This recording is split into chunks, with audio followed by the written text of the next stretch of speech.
Bom dia, pessoal. Então, ontem eu estava assistindo o vídeo do Marcos Valero XR, né? Um grande cientista, biólogo, uma pessoa que desenvolveu um debate contra o criacionismo com muito respeito, muito carinho, muita inteligência. Ele e a doutora Paula, né? Márcia de Paula Oliveira, que tem pós-doc, se não me engano, em microbiologia, que estava defendendo o criacionismo. E ela também foi extremamente educada, polida, científica. Foi um debate maravilhoso que ocorreu numa época em que se havia debate de criacionismo versus evolucionismo. Hoje você coloca uma tese, um artigo científico, o pessoal só fica de mimimi, né? Mas na época do Marcos Valero haviam evolucionistas que tinham argumentos sólidos. Ele continua evolucionista. O debate entre ele e a Márcia de Paula ficou emblemático na história do criacionismo no Brasil. E eu vim aqui comentar o último vídeo dele a respeito de entropia, né, onde ele recusa, ao mesmo tempo que depois parece que ele aceita a ideia de entropia como uma tendência à desordem. Então no vídeo inteiro ele está falando que não é desordem, mas depois ele sai admitindo, e na esperança de que em algum ponto da situação haja uma anti-entropia, né? Seja para aspectos evolutivos, né? Dessa bagunça mutacional pode surgir o X-Men, né? Aquele ator, coitado, ele foi câncer, né? Na vida real. E até o filme parece que espelhou isso um pouco, o X-Men 2, né? O cara fica cheio de problemas de saúde e morre ao final do filme. Quem não assistiu o filme, me desculpa de eu ter contado antecipado aqui. Bom, aí ele fica falando de entropia como que não é tendência à desordem, mas ao mesmo tempo ele sai, deixa escapulir um monte de perspectiva que é desordem mesmo. Eu tive aula com um professor na Federal de Física, professor muito bom. E ele deu aula só sobre entropia, né? E ele falou que os teóricos da entropia se dividiam entre aqueles que defendiam entropia como uma tendência à desordem e aqueles que passaram a defender que entropia seria a perda da capacidade de troca de calor. O que eu até opinei na época na sala de aula, que isso seria um subitem da entropia, igual quando você perde também a informação que ocorre no código genético, conforme John C. Sanford defende, e milhares de outros cientistas também parecem entender o código genético na mesma linha. Por quê? Igual o Gerald Crabtree publicou em 2010, né, Nosso Frágil Intelecto, mostrando que o cérebro dos órgãos é o mais frágil em termos de vulnerabilidade, a perda de eficiência diante das mutações, porque uma mutação atrapalha em média 120 relações neurais, segundo a tese dele, o Frágil Intelecto, publicado em Stanford. Então o Gerald Crabtree até fica, vamos dizer assim, alfinetando o pessoal, falando que o homem há 6.000 anos atrás, ele cita inclusive a data de 6.000, por mais que o artigo que ele cita dá base para ele citar entre 5 a 10.000, que é uma análise de 6.500 exons, né? Exons. Então, mas ele fica tipo que cutucando a onça com vara curta. Tipo assim, é quase que uma defesa do criacionismo de forma, eu acho que zoeira. Eu não entendi por que ele fez questão de citar 6.000 em vez de 5 a 10 mil, que era o artigo que ele estava citando. Mas dava margem para ele citar 6, 7 mil e tal, sem problema algum, que o homem era extremamente mais inteligente. Eu desenvolvo essa questão falando que o acúmulo de carga genética negativa e de deleções, né, que pode ocorrer por mutações por deleção, ou pode ocorrer também por deriva genética. Deriva genética pega uma espécie mãe, as duas descendentes vai ter cada uma 50% do pool gênico da outra população. Então, quer dizer, vai ter um empobrecimento genético, e essa perda de informação se traduz em entropia genética, uma perda da sofisticação das informações anteriores. Então a gente vê isso na humanidade, né? Você vê as etnias, cada uma tem uma qualidade diferenciada. Na raça de cães de pedigree, você vê que cada pedigree tem uma qualidade X e um comportamento X. E já o vira-lata não, ele tem todos os comportamentos, né? Ele assobia e chupa cana ao mesmo tempo, como também os latinos, brasileiros, né, que somos nós, temos uma diversidade de comportamento, de opinião, de criatividade, extremamente mais variável, mais multicor do que uma pessoa que tem mais repetido suas atitudes, comportamentos, pensamentos, que muitas vezes está inserida numa população mais homozigótica, né? Mostrando como que a pobreza genética, né? Eu estava olhando até as pesquisas de opinião pública, política do Japão, né? Diz que é tudo assim meio que em bloco, né? Quase todo mundo pensa a mesma coisa. Já no Brasil você tem uma variação um pouco maior, assim como nossa genética também é mais variada. A variação, ela dificulta a organização, porque uma coisa que você tem muitos itens, você tem muita dificuldade de organizar aquilo.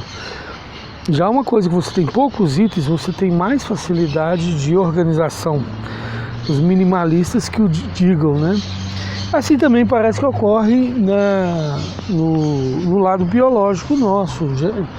Os genotipos mais variados, eles ficam mais bagunçados também, porque ficam mais desfocados, né? E já os genótipos mais próximos a uma certa homozigose, a uma repetição genotípica, eles têm mais repetido. Bom, mas a questão também é que enxergar a entropia como perda da sua sofisticação, né, e não apenas o seu lado físico, como perda da troca de calor, ou numa área mais abrangente, a tendência à desordem. Eu até opinei falando que a perda de troca, a capacidade de troca de calor seria uma subitem de algo maior, que seria uma tendência à desordem. O próprio Marcos Valério XR, ele apresenta isso, que nós estamos lutando contra uma tendência natural de entropia. Né, o ser humano tenta, aí, através da ciência, de planejamentos, organizar a bagunça que às vezes existe num ambiente. Então, as interferências artificiais humanas, até na natureza, elas tendem a contribuir para que uma espécie ou outra não seja extinta, e assim vai, né? E se deixar a coisa assim naturalmente, a coisa vai estragar naturalmente, igual um lote vazio, abandonado, você vai largá-lo ali, só vai crescer mato ruim, né? De vez em quando vai sair alguma coisa boa daquele lote ali, mas para sair alguma coisa que você acha importante, útil, etc., você em geral tem que cultivar, né? Parece que na natureza as tendências são entrópicas. O mais apto muitas vezes é o mais simples, é o mais nervoso, é o mais agressivo, né? Então esse contingenciamento, ou o mais sortudo mesmo, tal. Agora parece que existe uma tendência porque tem a evolução. No início ela era positiva, né, que as coisas tinham uma tendência à complexificação, depois abandonou essa ideia e passamos a pensar dentro do neutralismo, né, que era mais sorte, uma contingência, e aí sobreviveria o que sobreviveu.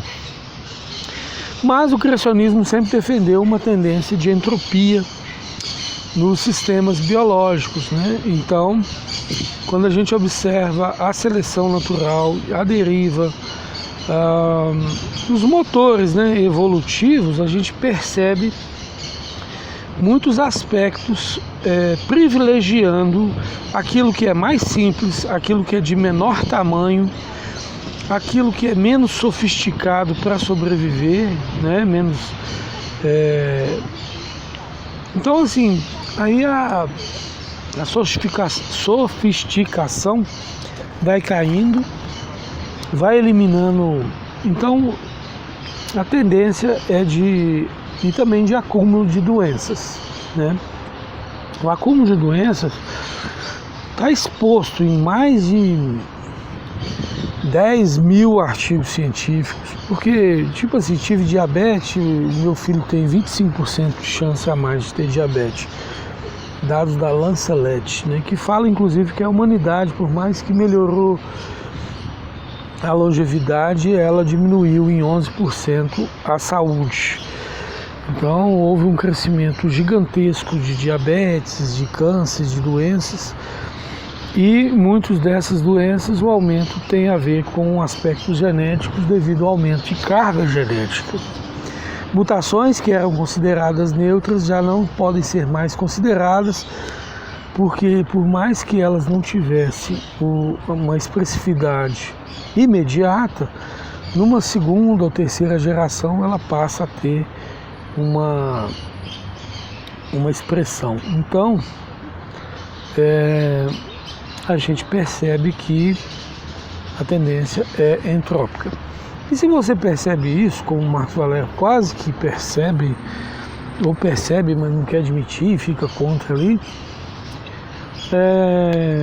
o que acontece? Você tem que admitir que o criacionismo é verdadeiro, porque se as coisas têm a tendência à desordem, à perda de sofisticação, é porque no passado houve mais ordem e maior sofisticação. Ou seja, nós vamos encontrar o paraíso em algum ponto do passado. Bom, se você calcula para o passado isso, você vai encontrar o Gênesis ou bíblico ou próximo ao bíblico, né? E isso pode ser evidenciado também no registro fóssil. Por quê? Porque você tem animais gigantes no registro fóssil com representantes ou descendentes dos mesmos anãos no presente. Ou seja, para você poder ter um animal gigante, uma planta gigante, você tem que melhorar o ambiente. Você tem que ter terras com mais alimentos que vão permitir maior longevidade e tamanho àqueles animais e plantas. Hoje qualquer agricultor sabe disso. Logo, se você tem no registro fóssil um padrão gigante de representantes dos descendentes atuais, tem gente até que fala que a galinha é um descendente do dinossauro, e eu namoro essa ideia também. Porque os ginoaves, né, eram aves gigantonas, então você tem preguiça gigante de 6 metros, com descendentes de 1,80 m, você tem um monte de animais que eram gigantes e tem um descendente dele pequenininho, né, jacarés gigantes, tubarões gigantes, e aí vai.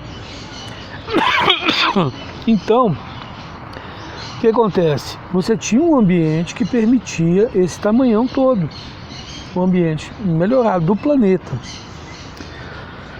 E tem outro ponto interessante, né? Se você tem essa quebra de tamanho drástica entre o registro fóssil e os representantes atuais, e você não tem um gradualismo caindo de tamanho assim gradualmente no registro fóssil, você tem nesse aspecto uma prova do catastrofismo, ou seja, o ambiente era um e mudou. Se você tem 71% de repetição morfológica no registro fóssil, isso além de indicar o sepultamento de todas as populações da Terra num tempo só, e não espécies intercaladas por milhões de anos, porque estariam modificadas e não repetidas em 71%, se fosse a amostra intercalada por milhões de anos e intercaladas por mudanças ambientais, já que o ambiente muda a morfologia até de mesmas espécies, quanto mais de espécies diferentes. Então, quer dizer, essa repetição morfológica fala de catastrofismo, né? E ela fala também de um ambiente só, que era mais propício à vida no planeta, ou seja, o planeta Terra, que é diferentão dos outros planetas no sentido de poder abrigar a vida, né? Já se vasculhou aí talvez bilhões de outros planetas, de outros corpos celestes, e nunca se encontrou até hoje um planeta com as condições para a vida igual à Terra. Então essa Terra que já nos causa admiração, que já emite de nós uma certa adoração ao Criador, né? Já evoca a ideia de um planejador, demonstra pelo registro fóssil que era ainda mais adaptável à vida, ou seja, a vida vivia muito mais e era maior, né? Samambaias gigantes, libélulas gigantes, dinossauros gigantes, tudo gigantão, né? E até a mandíbula do Neandertal também, né, que seria o nosso ancestral, um dos nossos ancestrais, ele cabia o dente ciso. Hoje a população tem que ficar arrancando o dente ciso porque não cabe mais, nossa mandíbula é menor. Houve uma degeneração, uma perda de informação, um silenciamento da expressão do dente ciso, como também ocorre perda da expressão de duas costelas a mais e de ligaduras, né, articulações que se perderam, alguma parte da população ainda mantém algumas articulações a mais do que a população atual. Tem gente que mexe com a orelha, outros já não consegue mexer mais. Então, em geral, quem mexe a orelha, segundo o professor aí, falou que são pessoas mais inteligentes. Eu já confirmei isso. Gente que consegue mexer a orelha costuma ter uma inteligência um pouco maior mesmo. Eu não mexo a orelha, não estou contando vantagem. Então, aí é isso, gente. A gente vai vendo a perda de sofisticação, a entropia genética, entropia física. O planeta parece que sofreu, parece não, há milhares, trilhões de evidências que o planeta sofreu recentemente uma grande tragédia que sepultou repetidamente, em 71% na amostragem, morfologias fósseis, sendo que 95% dos fósseis são marinhos, conforme a tese doutoral em paleontologia em Harvard do Patrick Kurt Wise, orientada por Stephen Jay Gould. Eu não sei se é assim que pronuncia o nome do Jay Gould, eu já vi que é errado, desculpem aí, não me sigam nessa parte. E se você admite ou percebe que 95% dos fósseis são marinhos e 5% dos restantes, quase todos os 5% dos restantes são peixe, alga, planta de rio, e apenas 0,0124% são animais vertebrados terrestres, né? Então você enxerga nisso uma grande catástrofe que rodeou o mundo, onde a decantação maior ocorreu no fundo dos oceanos e nos sulcos da terra, nos rios, nas bacias sedimentares, que são bem mais largas do que o rio, mostrando assim que passou realmente um dilúvio sobre a Terra, um dilúvio global. Outra prova do dilúvio global que eu tenho apresentado, e essa eu aprendi com o Dr. Naor Souza, que foi professor de geologia da USP, é que para você sepultar completo um animal vertebrado continental é muito difícil. Você tem que ter havido uma maré gigantesca de lama atravessando continentes para poder conseguir sepultar um bichão desse completo. Ou seja, isso indica uma catástrofe global. A presença de animais gigantes completos fossilizados nos continentes vertebrados continentais indica sim uma catástrofe global, porque a energia que deveria haver para poder fazer isso acontecer é gigantesca. Então, o criacionismo tem muitos fundamentos nisso, e talvez agora o que eu estou dando, que fica a questão da datação, né? E eu apresento um trabalho aí onde tem 73 argumentos contra a geocronologia atual. Né? O principal deles é que um bólido geraria efeitos piezoelétricos, plasma, aceleradores de elétrons, que afetariam o núcleo, acelerando assim o decaimento radioativo, fazendo com que a ponta do relógio radiométrico girasse velozmente, envelhecendo uma rocha em 1 segundo, em bilhões de anos, devido ao decaimento radioativo. A gente defende também, junto com o cientista Walter Brown, a capacidade desse efeito vibratório que ocorreu na Terra também poder gerar um percentual, que é baixo, de elementos radioativos a partir de elementos estáveis. Então, os efeitos vibracionais na crosta da Terra poderiam gerar diferenciais de carga, plasmas gigantescos que gerariam esse efeito do surgimento de elementos instáveis a partir dos estáveis.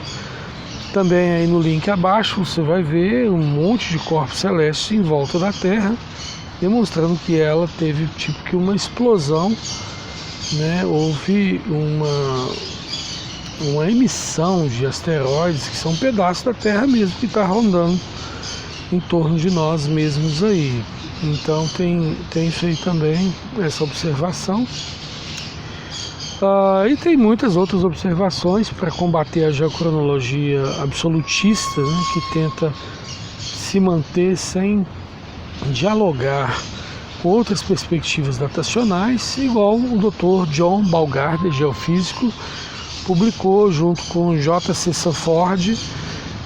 Tem duas publicações que eu vou destacar aqui. A primeira é que eles publicaram que o DNA tem uma vida útil curta, que não poderia viver milhões de anos, que ele é frágil. Tanto é que a gente tem diversos sistemas de reparação de DNA, tão frágil ele é, ou seja, ele é passível, vulnerável a ter muitos defeitos e precisa de sistemas de reparação, senão a gente desenvolvia câncer toda hora, né? Todo segundo. Bom, e além disso, o que acontece? Em 2004, o John Balgard, geofísico, autor do software Terra, geofísico respeitado nos Estados Unidos, um homem muito capaz, ele defendeu que existiria carbono 14 datável, em quantidades datáveis, em diamantes. Ele defendeu em 2004 isso, porque diamantes são meio que, assim, praticamente incontamináveis em relação à contaminação de outros carbonos lixiviados ali e tal, por causa da estrutura molecular do diamante. E aí ele foi testar diamantes que estavam incrustados em rochas de 300 milhões de anos e encontrou diamante datável no espectrômetro de massas. Logo, demonstrou-se que aqueles diamantes não poderiam ter mais que 60 mil anos, derrubando assim a geocronologia absolutista que tenta dominar o cenário da história da Terra, né? Esse foi o segundo argumento, são 73, viu, pessoal? 73 argumentos. E tem um monte de outros argumentos, como argumentos mais simples, igual O índio, quando fala que água mole em pedra dura, ele fala Itararé, né? E a gente tem um monte de pedra aí que está recebendo cachoeira do lado dela mesmo sem receber, e você vê que não há nenhum diferencial de desgaste na que está recebendo fortes impactos de águas nas cachoeiras, demonstrando que as duas estão ali tem pouco tempo, senão já tinha feito uma canaleta no local que está batendo a água, porque a água mole em pedra dura e Itararé, tanto bate até que fura. Tem também a questão das pontas, você tem muitas rochas despedaçadas, com pontas ainda, e o tempo faz desgastar as pontas. Logo, essas pontas existentes revelam a formação recente dessas trilhões de rochas com pontas ainda.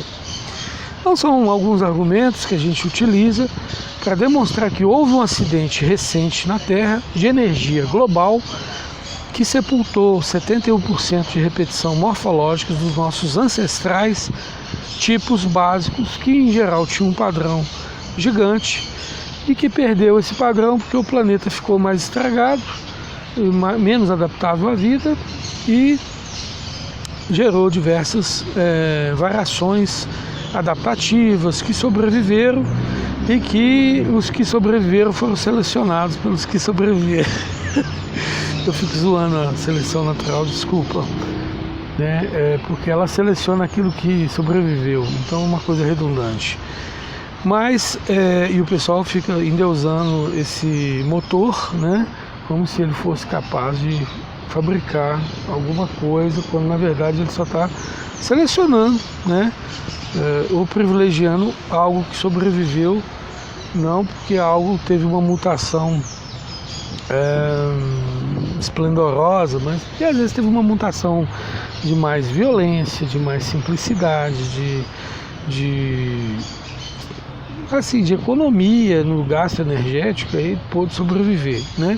Você joga veneno aí nas plantas, aí você vê isso. Às vezes as menorzinhas conseguem sobreviver com genótipos mais simples, né? Os que têm genótipo mais complexo muitas vezes são os mais frágeis, né? Igual tem bactéria, você joga antibiótico, quem vai sobreviver é as cepas ruins em geral.